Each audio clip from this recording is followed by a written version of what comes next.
He didn't shout, he didn't break anything, he didn't even raise his voice. But when Martell Holt finally spoke, the silence in his tone was louder than any argument. In front of cameras, under the weight of every mistake and every rumor, he looked Arionne Curry in the eye, and with just a few cold calculated words, erased her from his story. That moment didn't just end a relationship, it ended years of loyalty, chaos, and belief in a love that never really existed. Martell Holt finally reached his breaking point, and when he did, it wasn't loud or dramatic. At 45, he didn't shout, slam doors, or curse under his breath. Instead, he spoke with a calmness so controlled it cut sharper than anger ever could. His words to Arionne Curry weren't explosive, they were cold, measured, and final. And that quietness made the sting unbearable.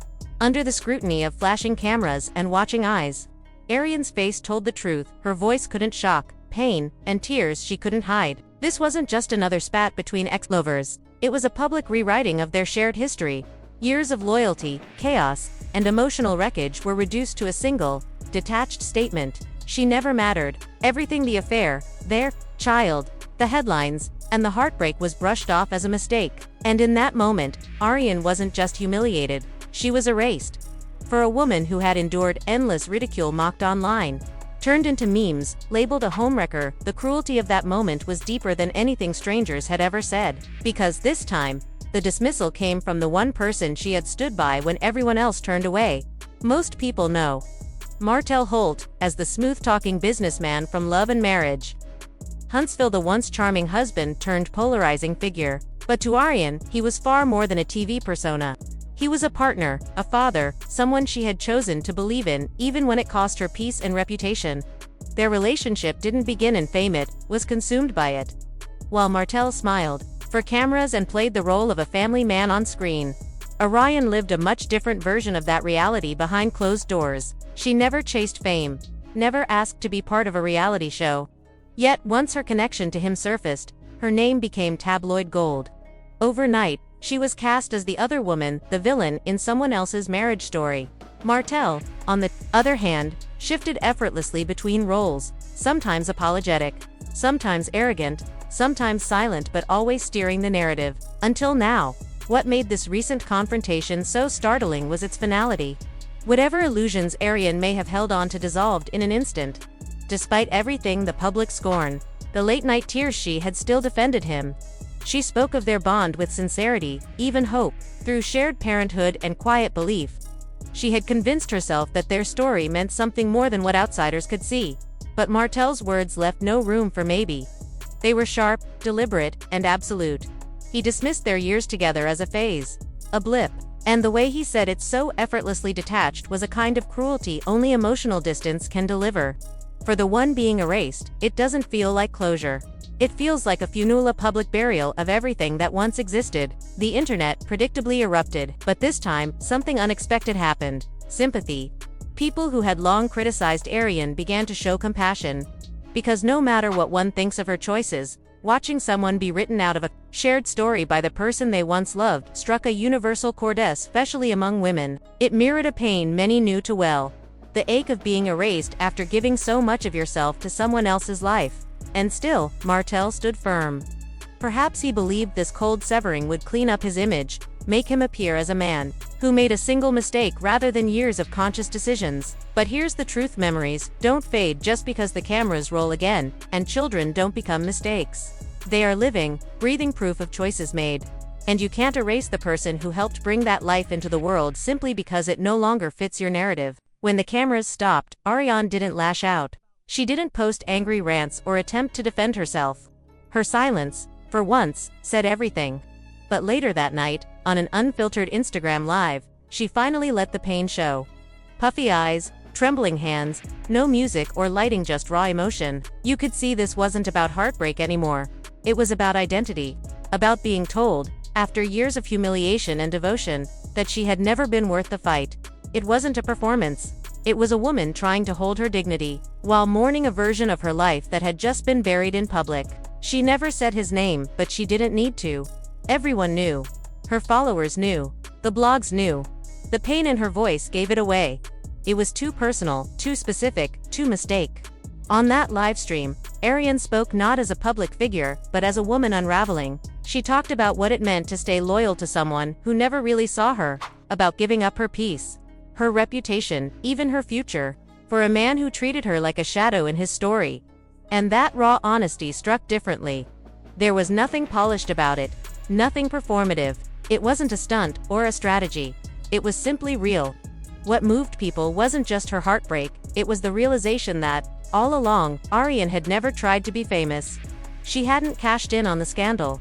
No brand deals, no tell-all book, no interviews crafted for sympathy. While Martell managed the narrative, Arionne quietly disappeared into the background, taking the blows in silence.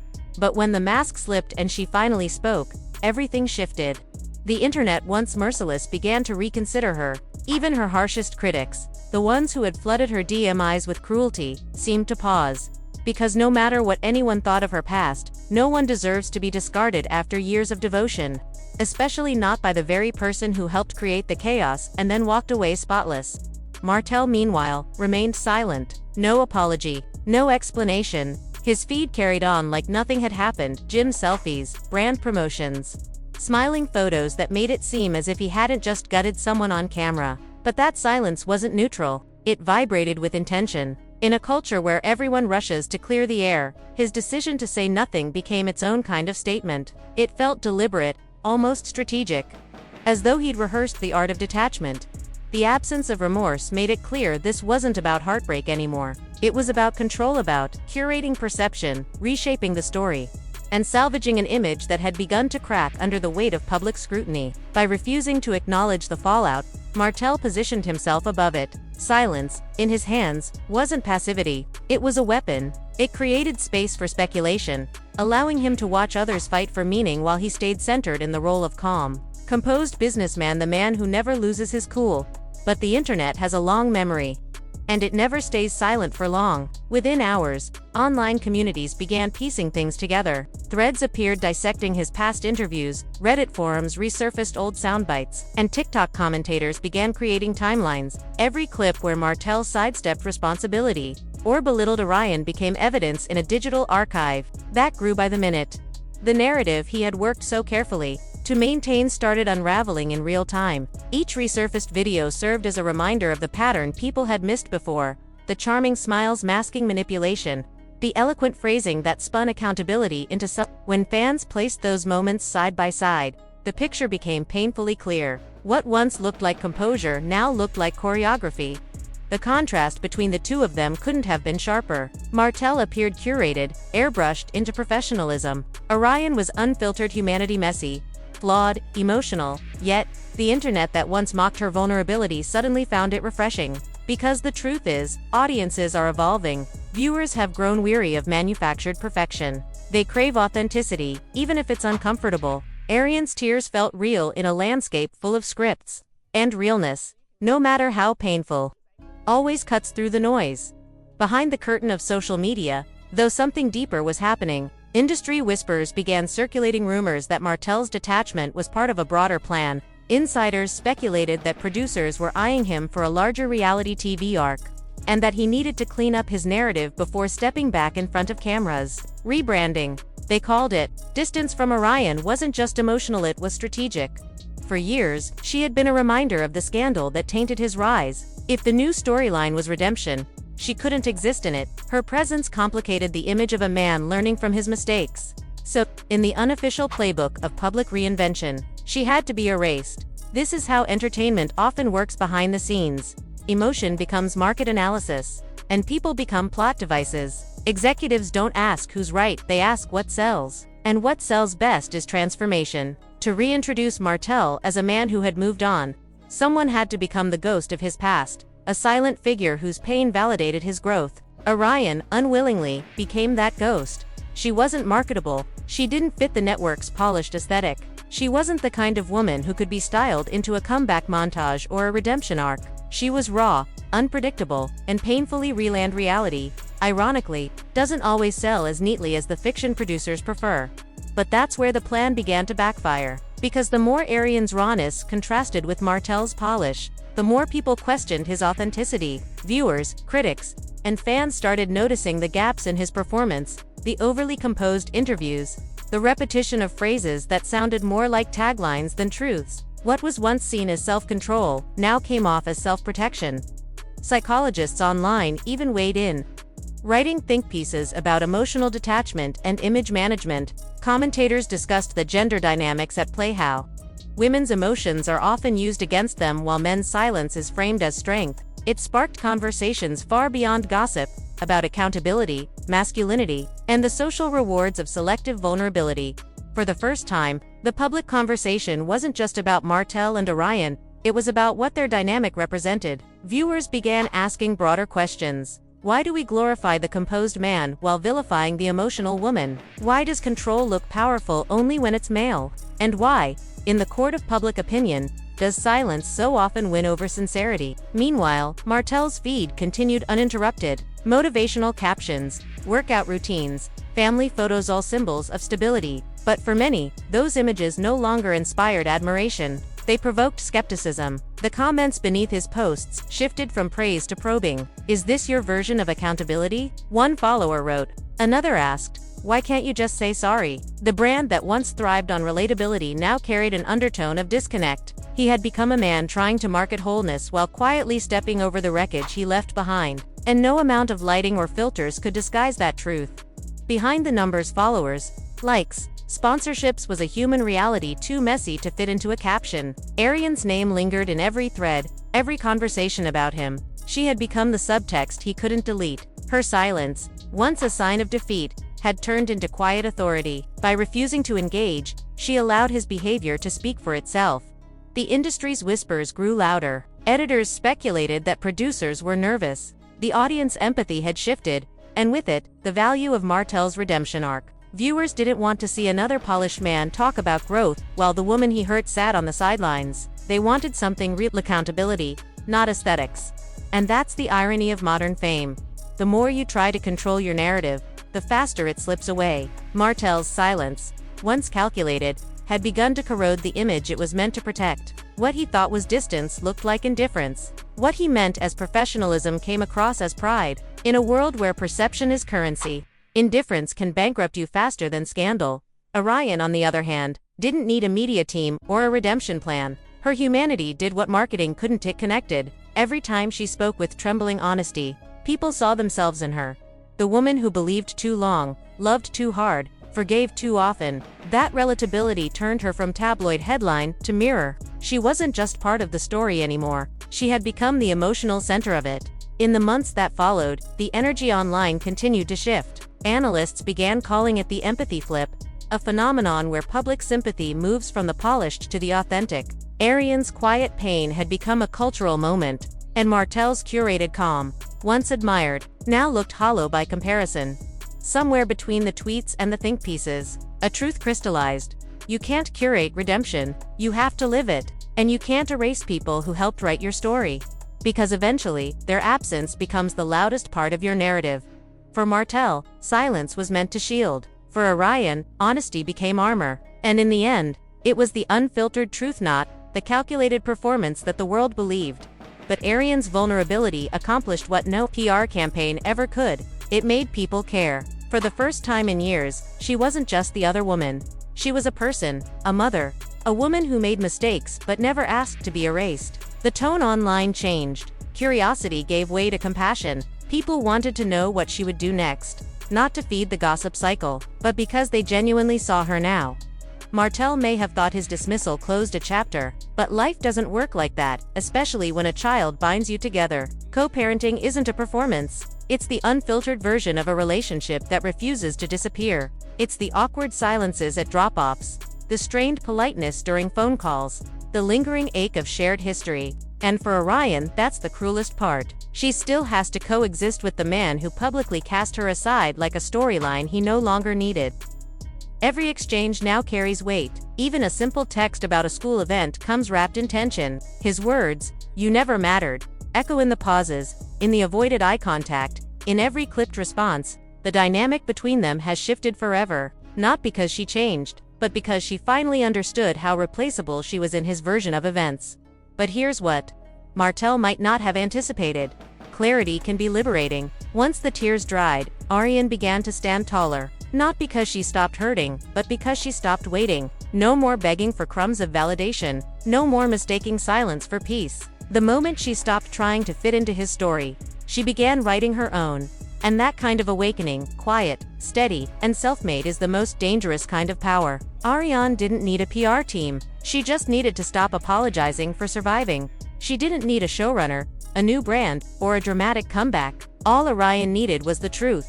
The kind that hits hard enough to clear the fog you've been living in. And once that clarity set in, she wasn't chasing revenge. She was chasing peace. That quiet, steady kind of power, the kind that doesn't announce itself, was something Martell never saw coming. For years, he held the upper hand, or at least believed he did. But control loses its grip the moment the other person stops seeking your approval. And that's exactly what happened. Arionne stopped waiting for an apology, for acknowledgement, for closure. She simply stepped out of the shadow. The internet noticed the shift immediately. People who once mocked her pain began rooting for her, not because they suddenly forgot her role in the past, but because they recognized her story. The woman who stayed too long, believed too deeply, and hoped too hard for someone who kept giving less. In that shared experience, Arionne found something new. Not fame, but resonance. Her story became less about scandal and more about strength. Meanwhile, Martell's carefully polished image began to show cracks. The more he tried to look unbothered, the more transparent the performance became. Perfectly filtered photos and tidy captions couldn't hide the truth. He had thrown someone under the bus to save himself. And that act of self-preservation revealed more about his character than any reality show edit ever could. The charm that once made him a fan favorite started to feel rehearsed. People began to question not just his actions, but his integrity. If this is how he treats the mother of his child, they asked, what does that say about who he really is when the cameras stop rolling? In a world built on perception, that kind of question lingers longer than any scandal. Arionne never set out to earn sympathy. Nor did she intend to become a symbol. She didn't wake up one morning deciding to represent strength or resilience or the long arc of womanhood after heartbreak. All she ever wanted was truth to be seen without distortion, without the edits and captions that reduced her to someone else's storyline. But sometimes, the most powerful stories aren't the ones scripted for television, they're the ones that unfold live. Through unfiltered tears and uncomfortable honesty, her pain was never meant for public consumption. Yet when it became public, she didn't run from it. She stood still and let it breathe. That choice alone, the decision not to disguise the hurt, was revolutionary in a culture obsessed with appearances. She let people see her cracked voice, her trembling hands, her pauses that said more than her words ever could. And somehow, in all that vulnerability, she found her power. The truth is, Arionne's evolution wasn't cinematic. There was no perfect montage of healing, no background music to cue her strength. Healing came in fragments. Silent mornings, small acts of self-care, unanswered calls she no longer felt the urge to return. It came in moments when she caught her reflection and didn't flinch. When she realized she could exist without waiting for validation. The process wasn't glamorous, but it was real, and real has always been her quiet rebellion. People began to see themselves in her story. Women who once mocked her for staying too long found themselves whispering, "I've been there." The woman who held on too tightly, who forgave too wisely, who hoped for too much from someone who gave too little, she became a mirror for millions. And in that reflection, empathy replaced ridicule. Her struggle became a collective exhale, a soft reminder that endurance isn't weakness, and leaving doesn't always look like strength until you've done it. What comes next for her is uncertain. And that's the beauty of it. Maybe she'll write her own story, unfiltered and unpolished, not to reclaim fame but to reclaim her voice. Maybe she step into spaces that once rejected her and speak about the quiet violence of being misunderstood. Or maybe she walk away from the noise entirely, choosing peace over platform, silence over spectacle. Whatever she decides, the decision will be hers. On that autonomy, after everything, might be the truest victory of all. Because for years, her narrative belonged to someone else. Her emotions were edited into entertainment, her pain transformed into plot points. The world saw her through borrowed language. The girlfriend, the baby mother, the emotional one. But now, the lens has shifted. Arionne Curry is no longer the shadow in someone else's narrative. She's the writer, the narrator, the main character of her own redemption. Arionne, it's not written for applause, but for peace. When people look at her now, they don't just see what she endured, they see what she reclaimed. Her name, once dragged across headlines, now stands on its own. Her dignity, once chipped away by public scrutiny, has been restored in quiet strength. And her peace, long denied by the chaos of public perception, has become her greatest statement. It's not the loud kind of peace. Not the "I'm unbothered" declarations posted in captions, or the forced smiles that hide exhaustion. It's the subtle kind, the peace that hums beneath the skin, that comes from no longer needing to explain, defend, or prove. It's the peace of detachment.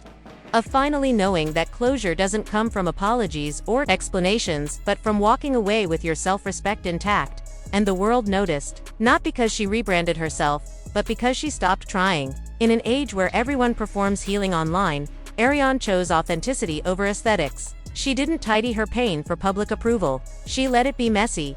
And in that mess, she found meaning.